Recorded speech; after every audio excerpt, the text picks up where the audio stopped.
Do you live to work? How to balance your life? The goal of each of us is to live happily. In today's world of commercialization, living without money can be a daunting task. Everyone in the world needs money to live. No one can do anything without money. That is why it is common for all of us to have a job or some other source of income. In short, you have to shake your hand and shake your mouth.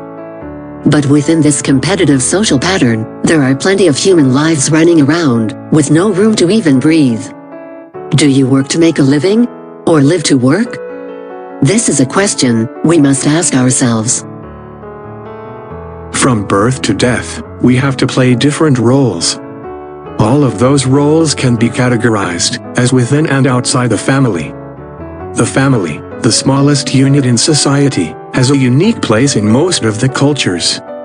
As a result, a person has to devote his time to his job, while still fulfilling his family responsibilities. No matter how well he did his homework, he was a failure.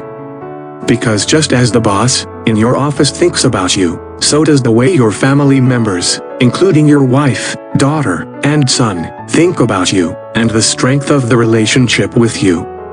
Therefore, everyone should pay attention to how to balance family life and office life. We live in a world of high levels of competition and uncertainty. To overcome these, one must have a wealth of knowledge and experience. From a business point of view, the head of the company wants to see employees working, even after the deadline. Therefore, most recruitment interviews test the willingness to work overtime and the ability to work during the holidays. But from an employee's point of view, a job with more vacations and less work is often the best job for most people. Not to mention the fact that we are not living to do a job. The support of the workplace and the support of family members is very important to find the time to earn a living and to spend time with one's family, or to balance work and family.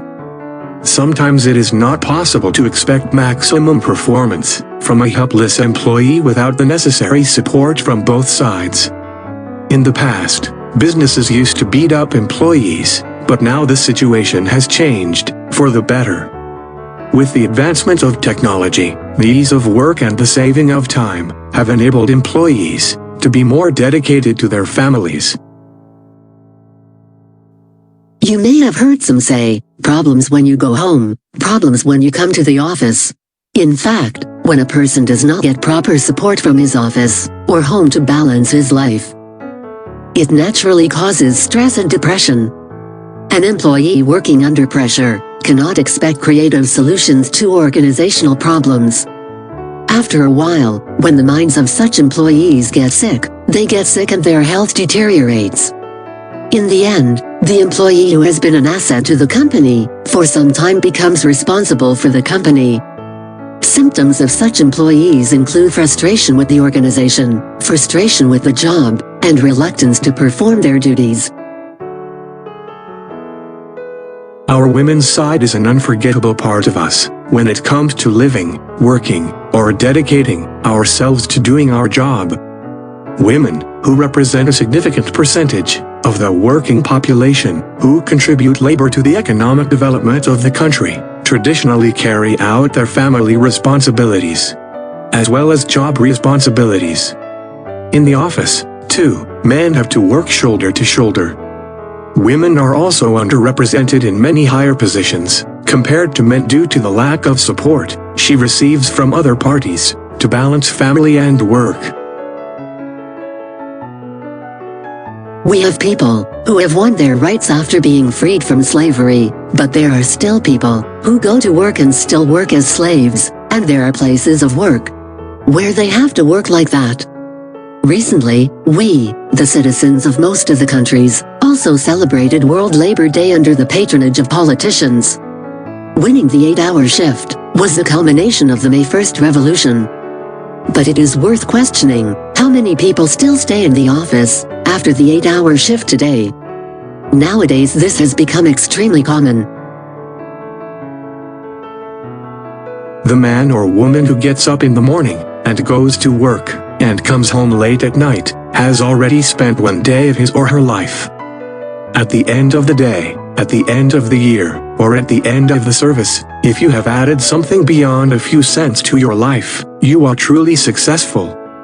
Even if you go to work at the end of your day, or at the end of your year, it is useless if it does not add something to your life. Never make work of your life, because it's up to someone else to decide for you. Job is just one part of your life. Focus on other areas of life as well. Then you will be a more perfect man or woman. Please stay connected with us for more details. You can subscribe to our channel for the rest of the documentation. Part 2 will be soon. Motivational Daily Thoughts powered by Barbird Bravds.